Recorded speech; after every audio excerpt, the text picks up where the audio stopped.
ओम नमः शिवाय। जय श्री सद्गुरुदेवाय नमः। आज हम लोग शिव महापुराण की शत्रु संहिता के नरसिंह अवतार के पश्चात भगवान नरसिंह के देह का क्या हुआ, या भक्त प्रहलाद की रक्षा के पश्चात हिरण्याकश्यप के वध के उपरांत उस महाभयानक रूप नरसिंह के अवतार का, उस शरीर का समापन या उसका अंत कहाँ होता है। जैसा कि हम लोगों ने पिछले एक वीडियो में यह प्रसंग लिया था कि भगवान शिव ने वीरभद्र को यह संकेत करते हुए भेजा कि आप नरसिंह के क्रोध को शांत करने के लिए वहाँ प्रकट हों, और उसी समय नरसिंह के सामने वीरभद्र ने जा कर के उन्हें अनुनय विनय किया और अंत में उन्हें कई तरीके से भयानक रूप प्रसंग का वर्णन किया। परंतु उसके पश्चात भी जब नरसिंह का क्रोध निरंतर बढ़ता ही गया, उग्र होता गया, ऐसे रूप में इस उग्र रूप को शांत करने के लिए भगवान वीरभद्र देखते ही देखते आकाश में विशाल रूप धारण, पक्षी रूप धारण किया, और जिसमें 1000 हाथ वाले आयुध से युक्त, सारे आयुधों से युक्त 2 पंख, विशाल पंख, और पैर विशाल नख से सुशोभित वो पैर, पंजा जिसे आप कह रहे हैं, और चोंच, और सभी में कांटेदार चोंच की अगर भयानक दशा देखते हैं तो ऐसे रूप को सरव अवतार, पक्षीराज का अवतार, भगवान शिव के सरव अवतार का वर्णन मिलता है। सो भगवान शंकर ने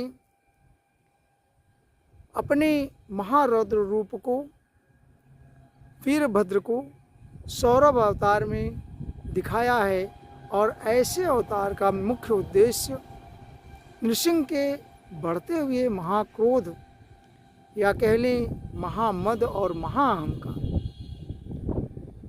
जब नरसिंह का क्रोध अत्यंत भयंकर हुआ है, उसको तुरंत शांत करने के लिए सरव अवतार में भगवान ने नरसिंह को अपनी पूँछ, कहते हैं, वर्णन है पुराण में, पूँछ के द्वारा भगवान ने नरसिंह के पैरों को बांध लिया है, और उनके हाथों द्वारा उनके हाथों को जकड़ा है, पूरे शरीर को जकड़ करके बांध करके वो आकाश मार्ग से आकाश की यात्रा कराते हुए उन्हें यहाँ वहाँ विदीर्ण करते हुए, अर्थात अपने चोंचों से मारते हुए, नखों से, पंजों से उन पर वार करते करते उन्हें क्षतिग्रस्त कर दिया। अर्थात भगवान जो हरि नरसिंह अवतार में समय हैं, उन्हें आहत कर दिया अपनी चोंचों से मार मार करके, पंजों से मार मार करके, और इस तरह से उन्हें ले करके पूरे आकाश में विचरण करते हैं। ऐसे में देवताओं ने, महर्षियों ने इत्यादि ने यह जब देखा है तो भगवान शंकर की नमः नमः करके स्तुति करी है, और स्तुति के दौरान जब इस तरह से नरसिंह को लेकर के उड़ते हुए बड़े युद्ध हुए हैं, बताते हैं पुराण में वर्णन है कि इस तरह से नरसिंह का जब बल क्षीण होता है और इनका अहंकार, या ये कह लें कि इनका जब बल शांत होता है, हतप्रभ होते हैं, तो इनका कुछ अहंकार कम होता है।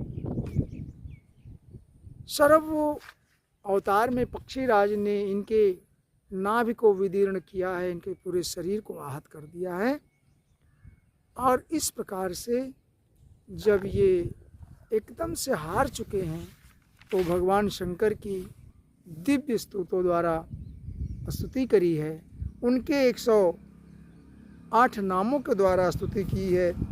और यही नहीं, आहत होकर के भगवान के पराधीन होकर के यह माना है कि हे भगवान, आप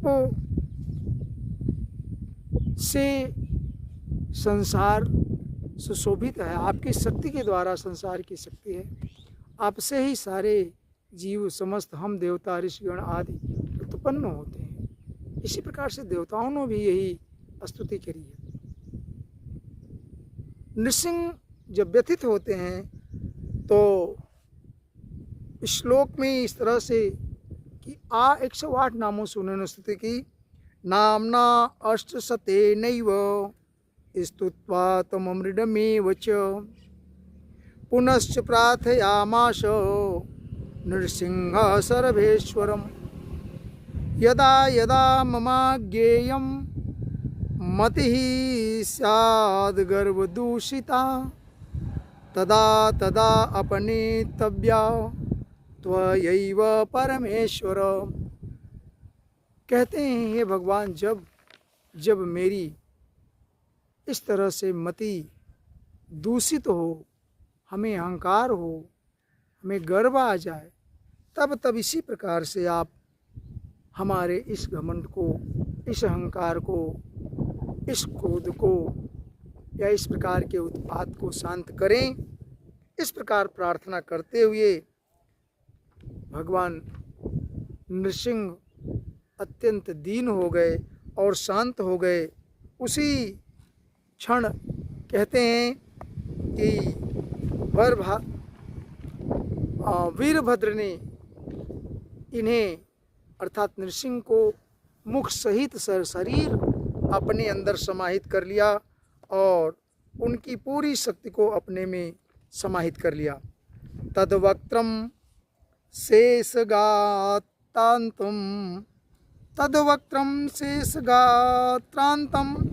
कृत्वा सर्वस्व विग्रहं शक्तियुक्तं तदीयांग वीरभद्र क्षणात् ततः।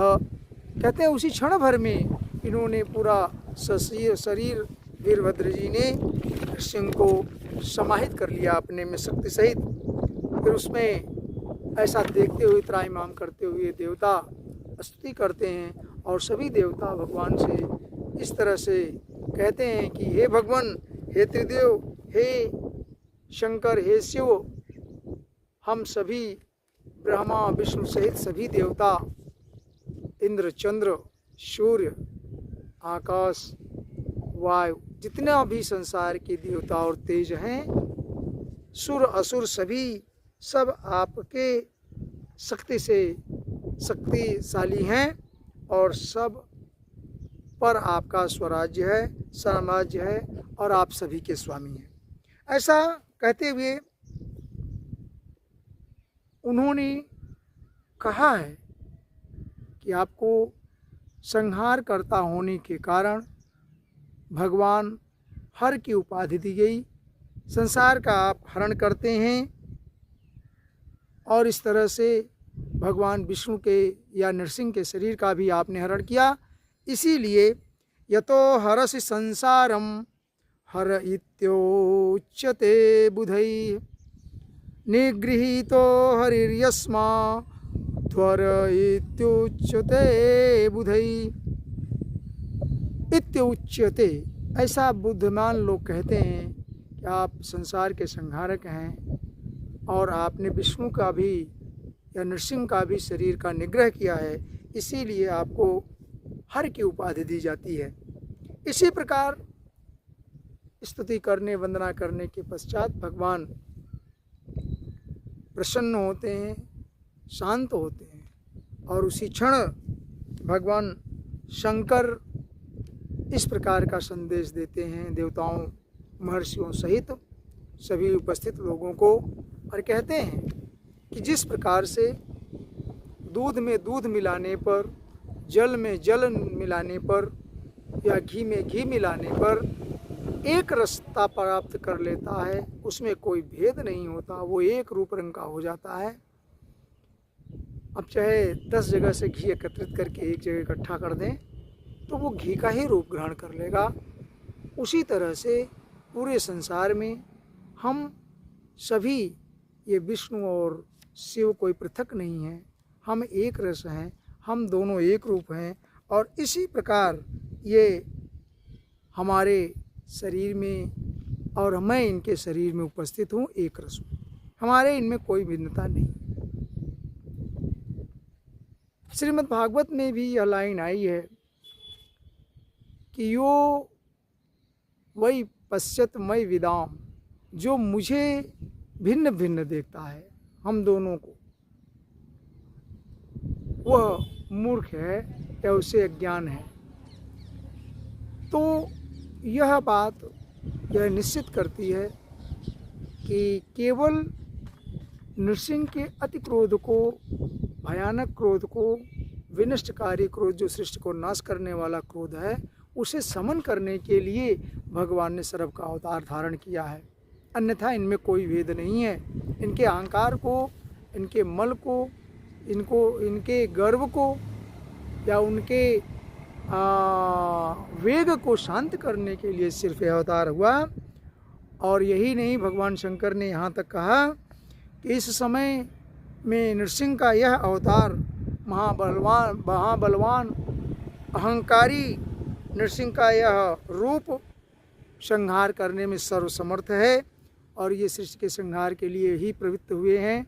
जैसा आपने देखा, हिरण्याकश्यप आदि जैसे राक्षसों के संहार के लिए और प्रहलाद के भक्त की रक्षा के लिए ये उद्यत हुए हैं। ये हमारों भक्तों को सिद्ध के द्योतक हैं, सिद्ध के प्रदाता हैं। हमारे भक्तों में ये प्रथम या विशेष अग्रगण्य प्रथम वैष्णव हैं और हमारे भक्तों को वर देने वाले हैं। इस प्रकार कहते हुए वहाँ से पक्षीराज अंतर्ध्यान होते हैं और भगवान शंकर सहित वहाँ जो वीरभद्र का रूप, वो भी वहाँ से कैलाश की तरफ चलते हैं। कहते हैं वीरभद्र ने शरीर वृषभ पर इनके खाल को, नृसिंह के खाल को विदीर्ण जो हुआ है उस खाल को रखा है और उनके मुंडमाल को ले करके कैलाश की तरफ जाते हैं। और इस चर्म और मुंडमाल का अंततः क्या होता है, तद वक्त्रम मुंडमाला, कहते हैं उनका शरीर का जो चर्म है तथा उनकी मुंडमाला भगवान शंकर धारण कहते हैं। उसी समय से भगवान शंकर ने वृक्षाला के रूप में या अपने आवरण के रूप में नृसिंह की खाल को अपना लिया और उनकी मुंड को अर्थात सिर को, शेर के सिर को, नृसिंह के सिर को धड़ से अलग करके उसे अपनी मुंडमाला का इन्होंने, भगवान शंकर ने सुमेरु बनाया। इस तरह से इस कथा में भगवान शंकर और विष्णु के एक दूसरे को लोक कल्याण के लिए अवतार बताया गया, जो जिसको सुनने से, कहते हैं पुराण में, सुनने सुनाने और इसका पाठ करने से लोगों का भय दूर होता है, कल्याण होता है तथा भगवान की प्राप्ति होती है। जय श्री कृष्ण।